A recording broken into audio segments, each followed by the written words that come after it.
Hey everyone, I'm Pastor Jay and welcome to Simple Church Online. Whether you missed last Sunday, you're checking us out for the first time, or maybe even watching out of state, we're so glad that you're a part of our community. And we're praying today that as you watch, God would use this to bless your life. Enjoy the message.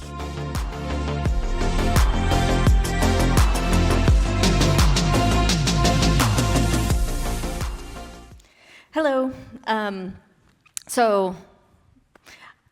Man, I got like 2 whole words in and I got emotional. All right, I can do this. So my brother Cliff decided to go on the mission trip with me. I have gone to Africa with Point Global since 2019. I go every year if I can. 2020, nobody got to go, sadly, but every other year we've gone. And I come home every time and talk about the trips and show pictures. And this last time I was telling my brother that the group is going and they're going for just 1 week. And he was like, well, I want to go. And he's like, but 1 week, that's not long enough. Can we stay longer? And I was like, well, I mean, I always want to stay longer, but I can't by myself because it's not, appropriate, and probably not the safest. And I was like, but if my brother is with me. So we decided that we were going to go and stay an extra week longer. As I tell you guys this story, I do have it in front of me written out. So bear with me. I might have to read portions of it because it does get difficult for me sometimes. And it's also just my writing ever since October. I have just been jotting down my feelings, and so some of this is written like a diary entry, so bear with me. Okay. A few days after Cliff told me that he wanted to go, I contacted my friend Renee Ryan, who is interpreting for me today, so thank you for that, Renee. I asked her to start praying for our trip. And the reason why is because quite a few years ago, my brother had fallen away from God, like quite a few years ago. We were all raised Christians, but he had not been following that, hadn't been living for God in a long time. So I asked her to start praying for our trip. So she started praying for Cliff, and she had like her whole church group, women's group praying for him and our entire trip. So you got to understand something about my brother. He was an adventurer. He loved to travel, and he had been to many different countries. He was an avid foodie, and he absolutely loved trying new things. One time, he went to visit family friends in Hawaii on the island of Molokai, and I was young, so I don't know all the details, but he went on vacation, and then he didn't come back for 4 years. Like he lived in a tent and sold lettuce, and pretty much just lived in the ocean. That was Cliff. He absolutely loved the ocean. It was his favorite place to be. He had a tremendous number of amazing ocean stories that he loved to tell people, and people really did listen to him. He had a voice and a sincerity about himself that made him feel like he cared for people, and he made everybody feel comfortable around him. He had the rare ability to make someone feel like they were the only person in the room when he talked to you. His laugh was contagious, and he laughed a lot. He was the kind of person who could really walk into a room and shift the whole atmosphere just by being himself. So let me back up a little and tell you about my relationship with Cliff. He was the oldest of us Greider children, and I'm the youngest. So we had a 12-year age gap between the two of us.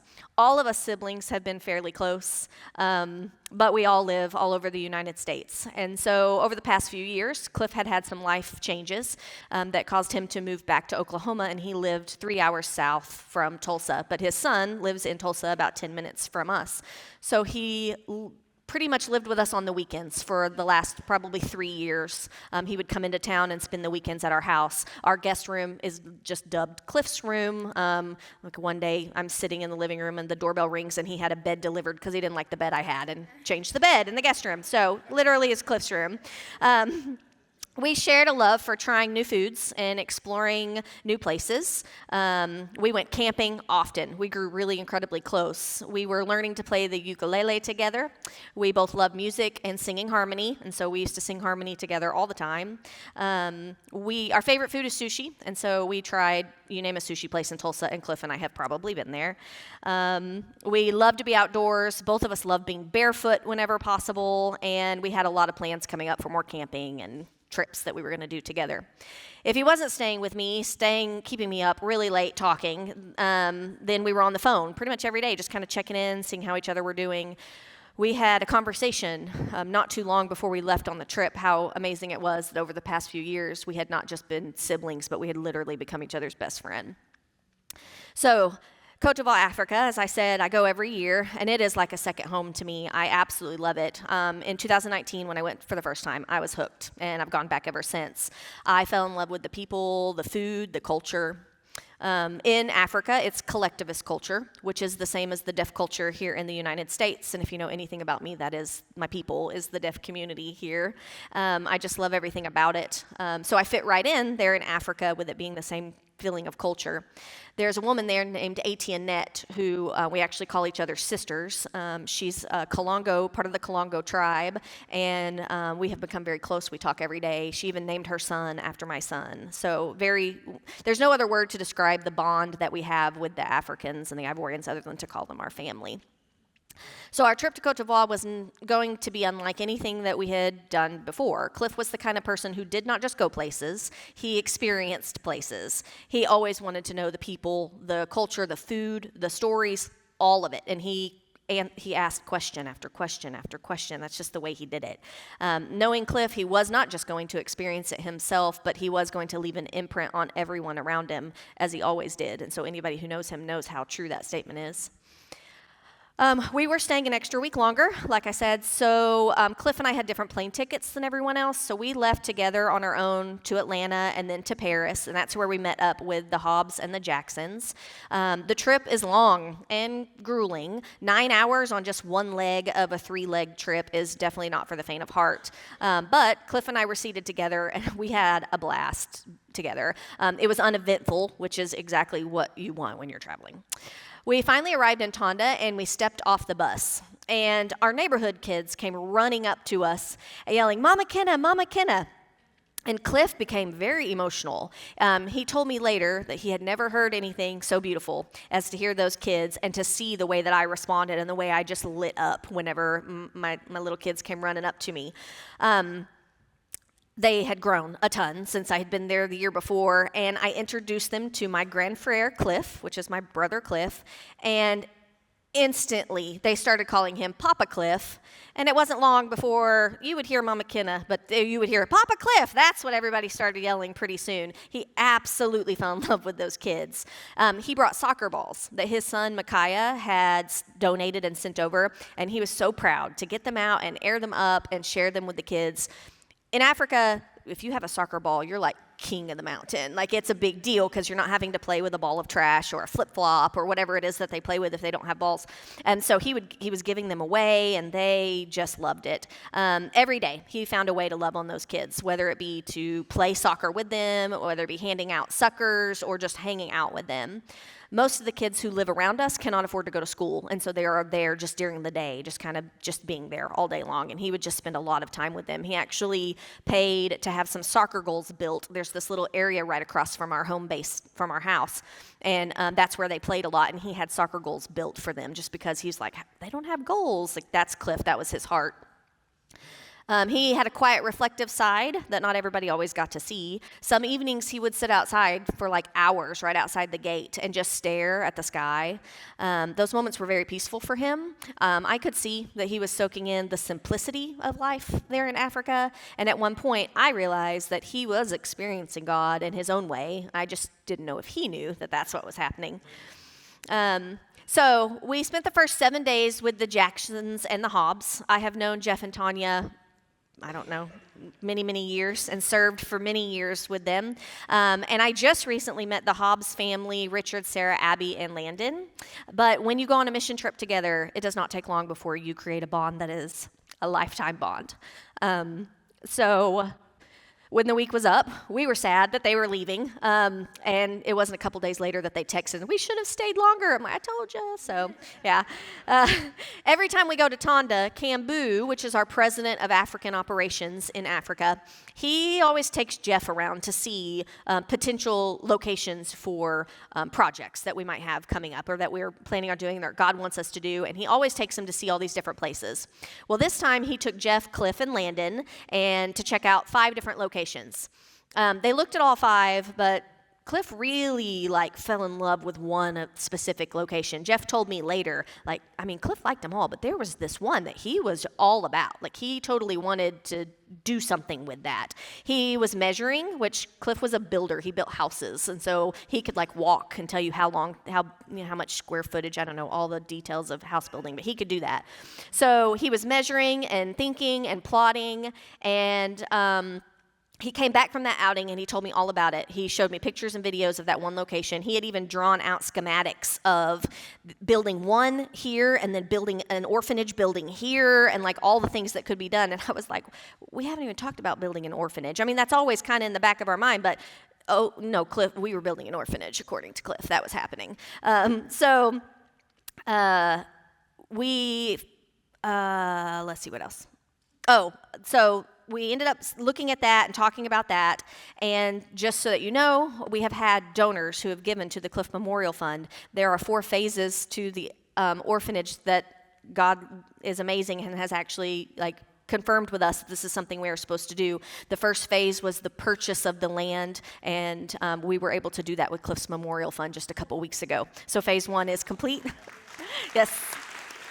And that's right, praise God.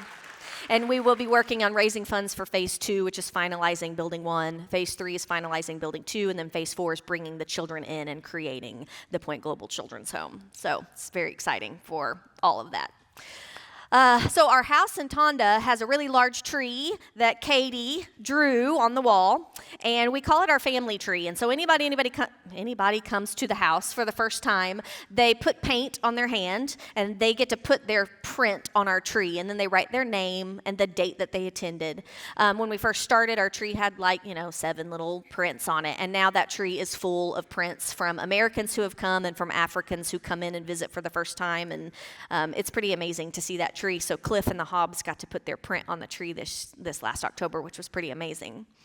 As the first week came to an end, I could see something changing in Cliff. One evening, we sat outside the house. There's a log area, and we were chatting about how peaceful life is here. And I quietly prayed that God would meet him in those moments in ways that I might not even see, and that Cliff's heart would be open to whatever lessons and love that this trip had to offer for him. Well, time flies when you're there. If you've ever gone, you blink and your time is up. And so before we knew it, it was time for the Jacksons and the Hobbs to head back to Abidjan, which is the capital, and get on their planes. And Cambu came back from there, and we got a car, and we headed further up country with Carol, our interpreter, who had been with us throughout the week. So we went and saw Cambu's chicken farm, and we went to meet Pascal and see his school. So a couple years ago, I saw Pascal's school for the very first time, and I was completely impressed with what happened. Him and his father have been building this Christian school brick by brick with their own income, and it's taken them years because they literally will work and build a section. In that vicinity, there are no Christian schools, and so his goal is to open a Christian school for kids in that vicinity to be able to go. Years ago, I'm a professor, and so education is a big deal for me, and I invested. I was I want to be a part of this. This is really amazing. So I was just equally as excited to show my brother this project that I've been working on as Pascal was. So, of course, Cliff is walking it and measuring it, and, we can do this, and how much is it to finalize this? It was pretty awesome because even before we left, I had told him about the school, and he, on his own, had raised a couple $1,000s to give to help the school, and Point Global also gave a large donation, and so now we are sitting at just about $10,000 shy of the school being able to open, so we're really excited about that. Yes, clap for God. It's pretty amazing. God is good. So we had a car, and so we ended up taking a visit to Carol's village, Acadia. So Carol was our interpreter who, again, you're hired to be an interpreter, and within a couple hours, you're family. That's kind of the way it works. So we went to visit her family. She was raised by her aunt and uncle. So we went and saw, and there's this tiny little remote, I had never been there, so it was exciting for me to go somewhere new, and we drove through these teeny tiny little villages into their small village, and we had handed out Point Global bags with cups and bracelets and candy and et cetera in these little bags. And Cliff would come and be like, do we have more bags? I'm like, yeah, there's more. And he would take off and come back with a group of children. And then is there more? Yeah, and he'd take off the other direction and come back with a group of kids. It was really awesome to see him doing this. And as I watched him laugh, listen, and care, he slowly started to realize, I think, that this trip wasn't just about the places that we visited or the work that we did. It's about transformation and connection and about rediscovering the best parts of ourselves through one another and knowing that none of that is possible without God. At the church homeless shelter, this is a church that allows people to come and stay for free.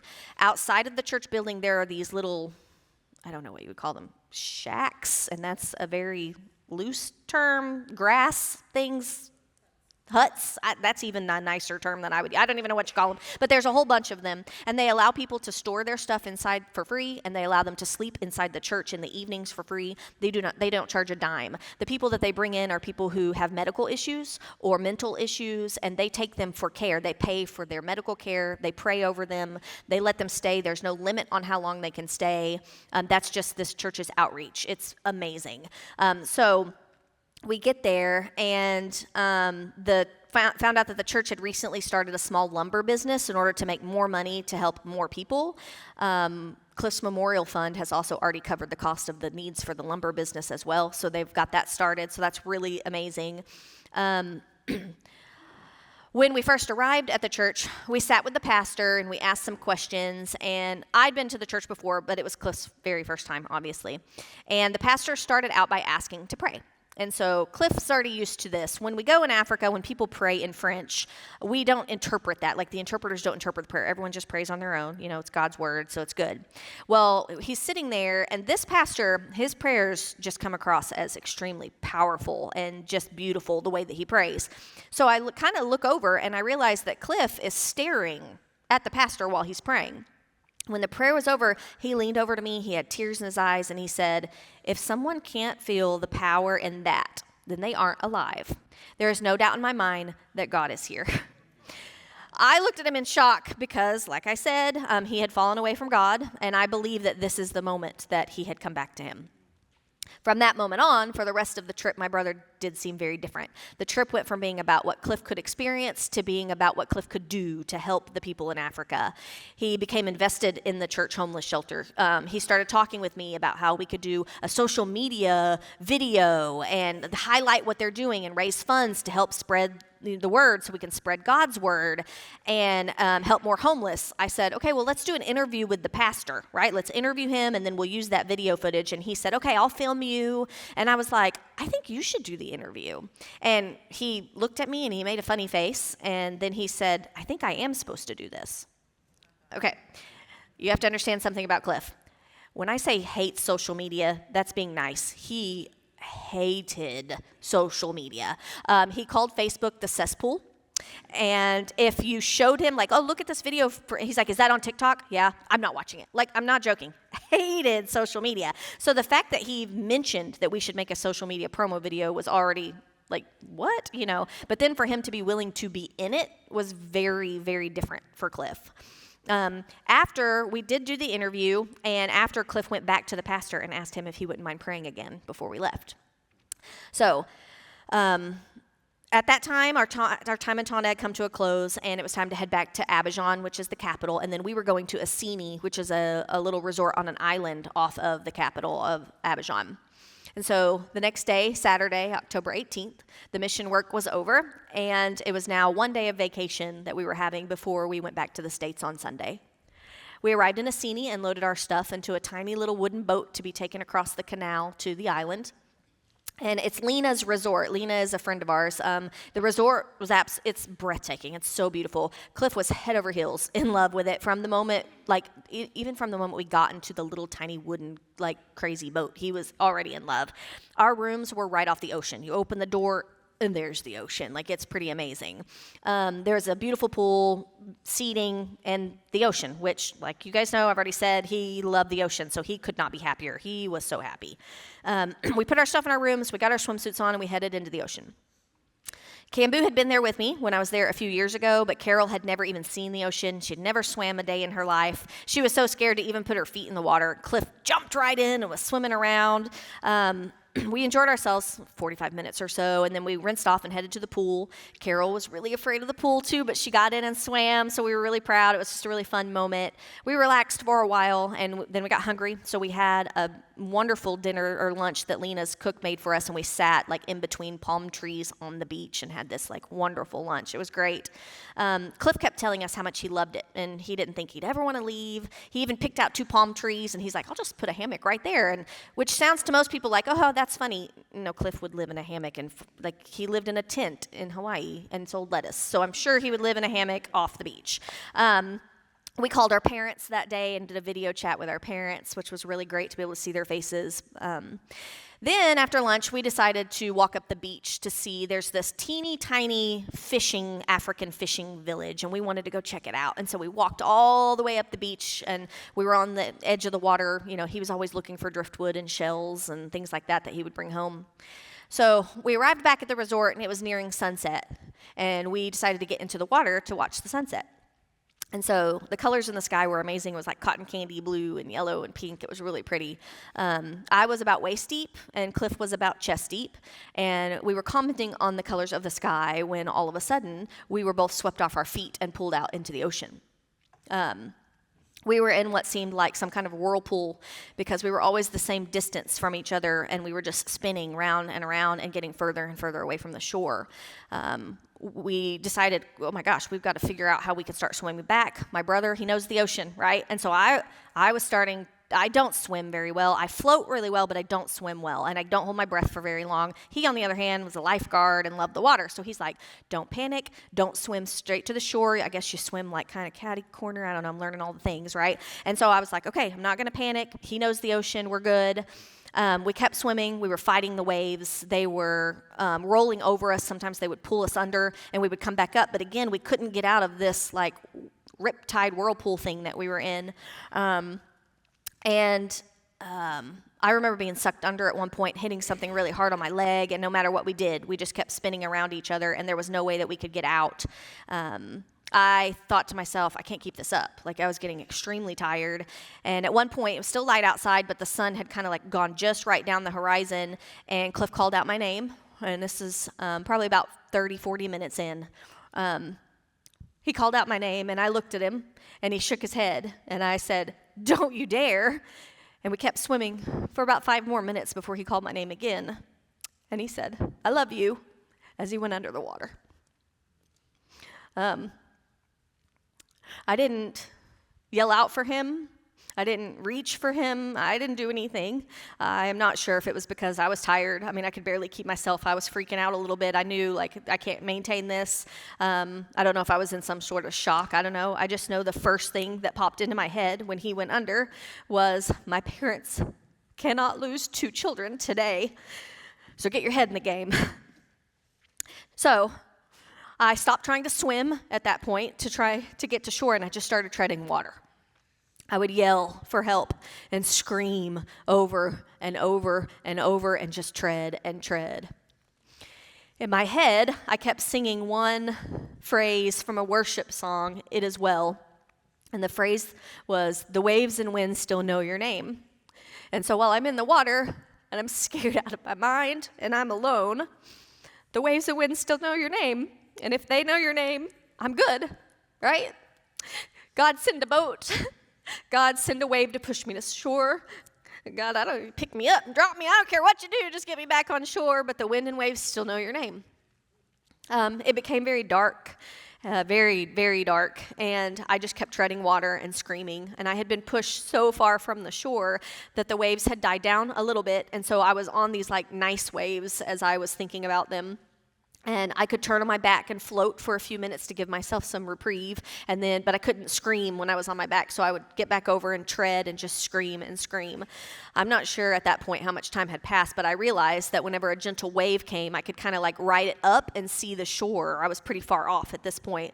And I saw way down where the resort was, which is where we had gotten in the water, that they had a huge light, and they were looking for us finally. But it was way down there. And I thought, oh my gosh, they don't know where I'm at. So I just kept screaming. I kept treading. The waves and winds still know your name. After a while, my left leg started to experience a Charlie horse. And so it cramped up really hard. And if you know anything about them, the best thing you can do is get your foot flat on the ground, right? But that wasn't an option for me. So I used my right foot and I pushed it underneath my left foot to like stop the Charlie horse. And that worked. And then it would cramp again and I would do it again. Then my right leg would start doing it. So I would use my left leg, right?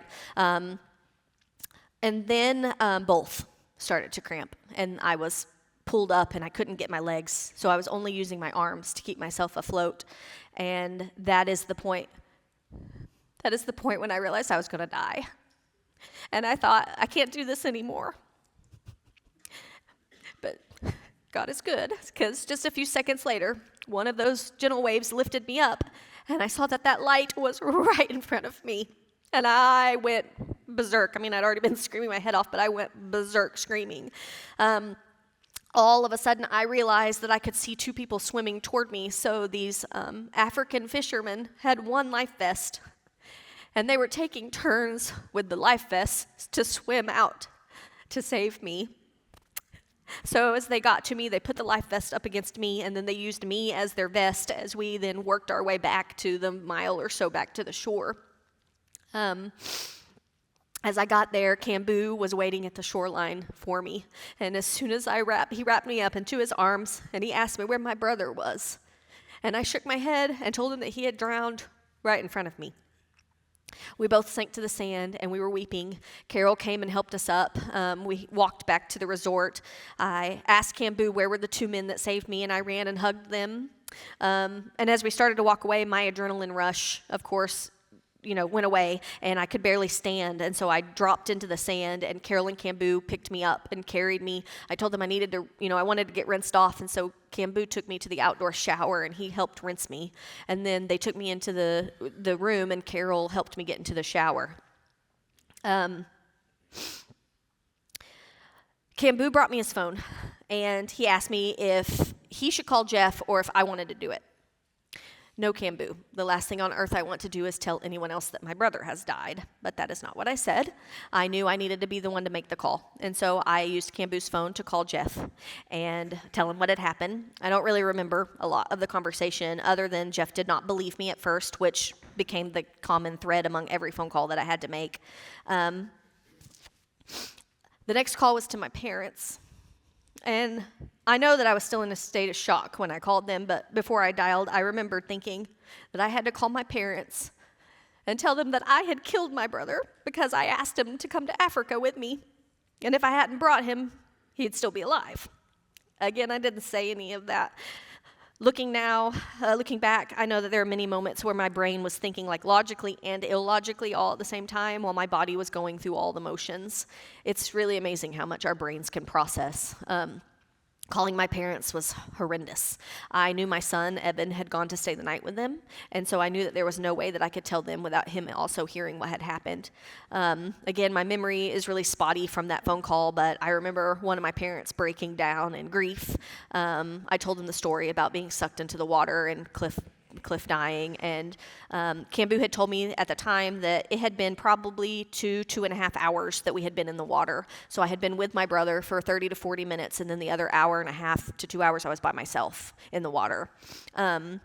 I really don't know how my parents responded to me. I don't remember. I just remember hanging up and Carol handing me a tissue because I was weeping. Again, Carol never left my side. She was amazing. If I got up to go to the restroom, she would stand outside the bathroom door. I'm like, Carol, you don't have to escort me to the bathroom. But she was not leaving my side. She even moved and slept in the bed with me so then that way I wouldn't be alone that night. She was amazing. The next morning I showered and got dressed and I went out to the ocean. I stood there staring at this massive, vast body of water, and I felt a little numb. I refused to be afraid of something that my brother loved so much. And so I got to where I knew the water would hit my feet. And I just stood there, and then when it hit, I just started screaming. I screamed because I was mad. I screamed because I was scared. I screamed because I was so confused. I just needed to, let it out. As we were getting our stuff together to go back to Abidjan, Lena came out to see me, and she told me that it took a while for them to realize that we were missing, and it became dark and they couldn't see me. And she said that had it not have been for my screaming, they would have never found me. She told me she and my brother had spoken, and he just gushed over how much he loved it at the resort and how he asked her, would it be okay if I just never left? Like he asked her that. And she told me that my family and I are welcome to go to Assini anytime. And I found out later she paid for the medical team that came to evaluate me. She gave money to the fishermen who helped save me. Lena is a very special person with a wonderful heart, and I'll always remember her for her thoughtfulness and kindness during that time. I don't really remember the ride back to Abidjan. We met up with some other friends, and they took us to a hotel, but we had to stop and get a piece of luggage because my brother had luggage he was going to take with him, and I needed to check it because I couldn't carry it with me. Going through his luggage and moving his stuff to a checked bag was really difficult. There was food that he probably wouldn't have even made it through customs with, and there was rocks and just all kinds of stuff. That was really hard. I tried to check in for my plane, but when I looked at my app, it showed Cliff's ticket and not mine. And so then I started to get a little worried, like, why is my ticket not showing up? So we decided we were going to go ahead and head to the airport, and we were like 5 hours early, but that way we could figure out what was going on with the ticket. So we arrived at the airport, and the counter that we needed to talk to didn't open for 5 hours. Great. But we were already there. And so we stayed. And there was a bunch of people, like a bunch of Africans came to be with me at the airport. And I remember telling Cambu, like, hey, you know what? All these people do not need to stay here with me. Like, they can go, And he quickly informed me that I was family, and that is what family does, is that they show up and they stay. And looking back now, it really warms my heart to know that I have people who love me that much. I am blessed. At the time, I really just had a lot of guilt because I felt like I had ruined everybody's day. Sabrina Journey had been messaging me. It was Sunday, and she had just arrived at church, and she asked me if I would like to connect via video and watch the service. It was a great, wonderful distraction to be able to be with my church family. I know that you guys didn't know what was going on, but during that time, I felt like you guys were kind of helping hold me up during that time, so thank you for that. After, Jay and a couple people stepped into the room and prayed over me through the phone, and that was just exactly what I needed to be able to make it, because I finally had to get on my plane, and I wasn't ready. I was ready to be home, but I was not ready to be alone for the 25 plus hours that it would take to get here. So I gave everybody hugs there and told them how much they meant to me, and then got on the plane to come back home without my brother. I cried as the plane took off. I don't know how to explain it other than like I'm leaving the last place that I was with him, and the flight attendant came and checked on me, and I said, I'm fine, I'm just grieving, and then I didn't speak to anyone else for the rest of the plane ride, really. I did find out later that the mayor of Tonda, Mayor Kone, had called Jeff and offered to take Cliff's body, which they did find, up country and bury him in Tonda, which is where our home base is and all our family is located. We had gone to Mayor Kone's house to have breakfast one morning, and him and Cliff hit it off, because who did Cliff not hit it off with? And it was an extremely thoughtful and kind offer, and Tonda would have been a wonderful place for Cliff to be buried, but I had specifically requested that Cliff be buried at the ocean, because that is what Cliff would have wanted. And so Jeff politely declined and said thank you for the offer, but Jeff did follow my wishes on having him buried near the ocean, so I really appreciate Jeff for making sure that happened. When I got off the plane in Salt Lake City, there was a wheelchair waiting for me that Tanya had orchestrated. Describing how my body felt is really difficult because it was like I couldn't hardly function. I had been in the water so long that I was waterlogged, like my head felt like I was underwater still, and my legs were not working. I still have leg issues that I'm dealing with. It was just really bad. So I was in really bad shape, but I am stubborn, and I really don't like to ask for help. And so I was not going to ask for a wheelchair, and they were standing there, and they were like, this is for you. And Tanya had already texted and said, you will get in the wheelchair. Okay. And the best part of that entire thing was as I was wheeled off the plane and into the airport, Sabrina had flown to Salt Lake City to ride that last leg home with me so I wouldn't have to be alone anymore. She held my hand, she hugged me, she made me eat, she made me drink. She was there. So thank you, Sabrina, for loving me so much. When we arrived in Tulsa, I knew that my family would be waiting outside of the terminal, but when I walked off the jetway, they were all right there. They had got permission to all come inside and greet me. There were many tears. I went straight to Micaiah, my brother's son, and I hugged him first and told him how much I loved him and what a proud dad he was, and how much he loved Micaiah. There were lots of tears. There were tears of sorrow and tears of joy all wrapped into one because Cliff had died, but I had lived. So when we left the terminal, there was more people outside the waiting area. I can't name everybody, but there were so many people there who were supporting me. We received many messages from friends and family. One person let us know that they had spoken to Cliff a few days before he passed, and he had told them he found Jesus.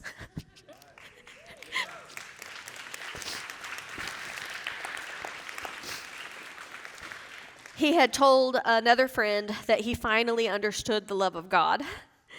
So that was confirmation of something that I already knew, that Cliff left peacefully because he knew where he was going. The days that followed all blurred together. People came, food arrived, lots of food, Simple Church, wow, lots of food. But none of it touched the hollow ache that had settled in my chest. I felt like the world had split open and I was standing on the edge, unable to find my footing. And somewhere in that fog, I kept thinking about who Cliff was, his calm, his laughter, his belief now in something greater than himself. And that's what keeps me moving even now. The memories of our trip hit me with a weight that I hadn't anticipated because every laugh, every bite of food, every question, every experience, we had lived those moments fully. But now, for me, they carry a bittersweet ache. I find myself replaying conversations, remembering the way that he looked at the world and how he made me feel seen and how present he was. I realized our trip wasn't just a journey to Africa. It was a chance for us to deepen the bond we had created within the last few years and to find joy in ordinary moments, to make memories that would last a lifetime. And even in grief, I feel immense gratitude for that time. Cliff's passing has left an emptiness that no words can fully describe, but it's also left me with a renewed sense of purpose, to honor his adventurous spirit, his love for people, and his renewed connection with Jesus. I carry him with me in the songs that we sang and in the music we shared and in the laughter that still echoes in my memory, and I carry him in the hope that others will feel the same spark that he gave, a reminder to live fully and love deeply and support those around me and treasure every moment. People ask me, how are you doing? You seem to be so okay after everything. I get asked that pretty often, and I only have one answer to that. I trust in a God who promised that he would never leave me or forsake me. My hope is not grounded in my circumstances. It's anchored in the one who commands the winds and the waves. Amen. Have I questioned God about why he took Cliff so soon after reconnecting with him? Absolutely. Have I told God how guilty I feel for inviting him to go, believing that if I hadn't asked, he might still be here? Yep, I've poured out every word to him. Have I wrestled with God and questioned him, even argued with him without hesitation? Have I asked him to help me navigate the shame of being grateful that I survived? Yes. And through every doubt, every fear, anger, guilt, shame, question, God is not shaken. He meets me right where I am, and he is not afraid of any of it. That is the God in whom I place my trust. I might not understand everything, but my hope rests in a God who sent his son to die in my place, and who now holds my brothers safely with him, waiting for the day that I can join them. Cliff had protected me my entire life as one of my older brothers. Even in his dying moment, I believe he was protecting me. I knew he had died, and I had to live. I know I should have died. Cliff's words gave me mental strength to keep going, and God gave me the strength to keep treading. I know where my brother is. A home that we can only imagine, with no pain or tears. He's hanging out with our sister and my daughter, and I will see him again one day. And oh, what a glorious day that will be. I still don't understand why Cliff didn't make it and I did. But I do know that love like his doesn't disappear. It just changes shape. It lives on in the things that he built, in the people he touched, and in all of us who were lucky enough to love him. My African family took care of burying him and gave him the African send-off that he deserved. I will be able to visit him anytime I go back to Africa. which I will be doing in 2027. And all of this gives me some peace in the middle of my brokenness. He will never be forgotten, and his legacy will live on through our mission work in Africa and through all the people who loved him. Jay asked me to share this story with you guys because what we've been learning about is that, you know what, we're going to go through stuff. Sometimes that stuff is going to be really hard. But God is there, and he knows how hard it is. And he's never going to leave you. And he will always be with you, even when you don't understand, even when it looks wrong, even when it doesn't make sense. Just know that he knows. He knows the ending. And he's got you. Once again, thank you for stopping by today. We'd love for you to be a part of our family at one of our services. You can find out all of our information at simplechurchtulsa.com, and we'd love to pray for you any way we can. So please message us, and we hope you have a great week.